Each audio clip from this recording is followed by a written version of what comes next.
Oke, bismillah. Assalamualaikum warahmatullahi wabarakatuh. Hari ini kita akan membahas sebuah topik yang sangat penting, penuh bahagian, tapi kadang juga bikin gugup setengah mati.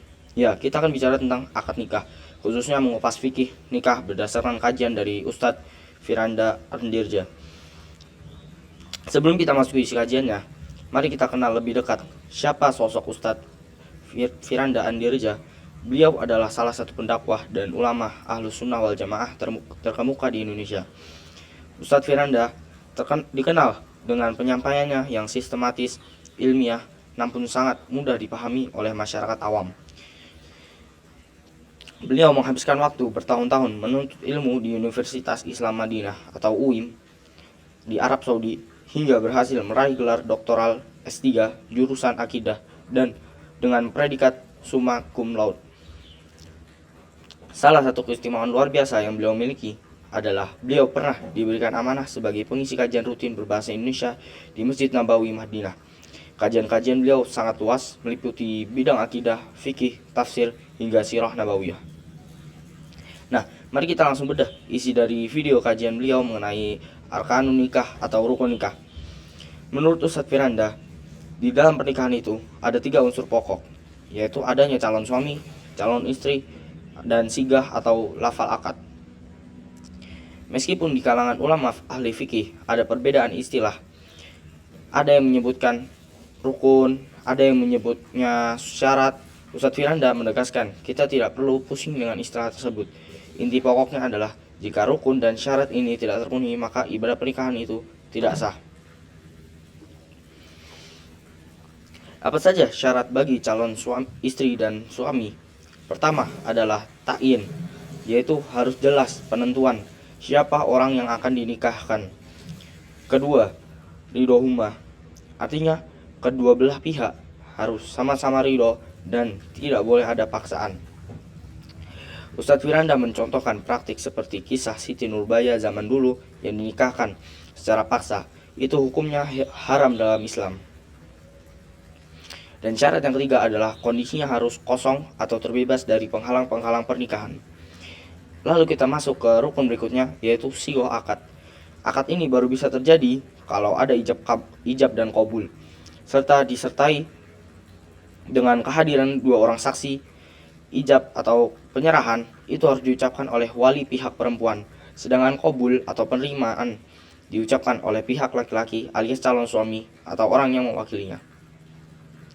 Pertanyaan selanjutnya yang sering muncul, lafalnya harus pakai kata apa? Apakah harus kaku? Ternyata lafal akad ini ada perbedaan pendapat di kalangan ulama. Menurut mazhab Syafi'iyah dan Hanabilah, bagi orang yang bisa berbahasa Arab, lafalnya harus menggunakan kata nikah atau zawaj. Kenapa? Karena begitulah syariat datang dan terekam dalam Al-Quran. Ustadz Firanda memaparkan banyak contoh ayat, seperti ayat fankihu ma taba'alakum, maka nikahilah wanita yang kalian sukai, atau kisah Nabi Musa di negeri Madian ketika calon mertuanya berkata, ini uridu an unkihaka, aku ingin menikahi engkau. Gitu pula kisah Zaid yang diceraikan lalu dinikahkan kembali oleh Allah dengan kalimat zawwajnakaha. Semuanya mutlak memakai kata dasar nikah atau zawaj. Namun Ustadz Firanda juga menyampaikan pandangan dari mazhab Malikiyah. Menurut mazhab Maliki, lafal akad boleh menggunakan kalimat apa saja asalkan secara urf atau kebiasaan maknanya sudah jelas menunjukkan pernikahan. Contohnya, sang wali berkata, saya serahkan anakku ini untuk engkau bawa ke rumahmu dengan mahar sekian. Menurut pendapat ini, orang sudah paham bahwa itu artinya diserahkan untuk dinikahi. Meskipun begitu, Ustadz Firanda menyarankan agar kita mengambil langkah yang lebih kuat dan berhati-hati, yaitu tetap memilih menggunakan kata nikah atau zawaj agar tidak ada keraguan. Pada hakikatnya, Ustadz Firanda menjelaskan bahwa akad nikah itu mirip dengan muamalah atau jual beli. Yang penting adalah esensinya dipahami dan ada keridhaan untuk serah terima antara kedua belah pihak. Ini bagian yang paling seru dan sering bikin tegang calon pengantin pria di meja akad. Apakah hijab dan qabul itu harus nyambung dan diucapkan dalam satu tarikan napas?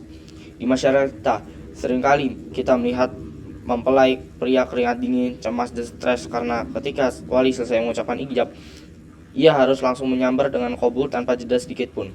Kalau telat sedikit, saksi atau pembimbingan berteriak, "Ulang, harus satu napas, lewat."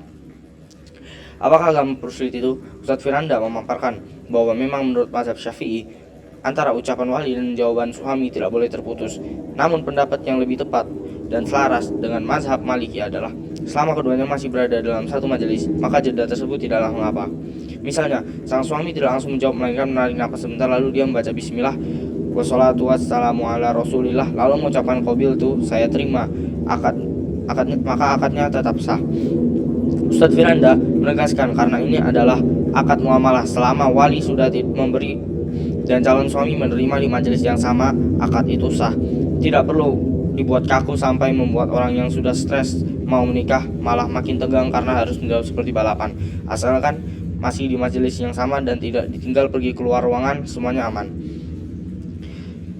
Kesimpulannya, Islam itu syariat yang mudah dan jelas. Rukun nikahnya terpenuhi jika ada calon yang terbebas dari halangan, sama-sama ridho, wali dan 2 orang saksi, serta ijab qabul yang jelas maknanya di dalam satu majelis. Tidak perlu dipersulit dengan syarat satu ratakan nafas yang membebani. Demikianlah kajian kita dari penjelasan Ustadz Firanda. Mungkin sekian saja dari saya. Wassalamualaikum warahmatullahi wabarakatuh.